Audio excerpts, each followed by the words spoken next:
नमस्कार. मी श्रद्धा जवंजाळ. सर्वप्रथम संतश्रेष्ठ संत शिरोमणी श्री नामदेव महाराज यांच्या चरणी नतमस्तक. उद्या दिनांक 23 व 24 रोजी पंढरपूर येथे 675व्या संत शिरोमणी नामदेव महाराज यांच्या संजीवन सोहळ्याचं आयोजन करण्यात आलेलं आहे. हे आयोजन क्षत्रिय नामदेव एक संघ यांनी केलेलं आहे.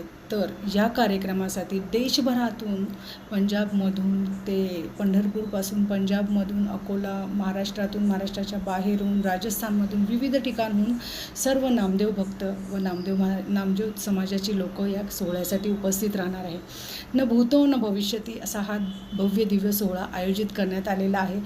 प्रथमच आज आपल्या समाजाचा हा सोहळा एवढ्या मोठ्या प्रमाणावर आयोजित केला आहे. तर या सोहळ्यासाठी सर्वजणांनी नक्कीच उपस्थित राहावं आणि या सोहळ्याचा आनंद घ्यावा आणि या सुवर्ण दिनाचं आपण सर्वजण साक्षीदार व्हावं. आणि निश्चितच पंढरपूरला मीही येत आहे. आपणही सर्वजण या उद्या आणि परवा. तर भेटूया मग पंढरपूरमध्ये. जय विठ्ठल, जय नामदेव. नमस्कार.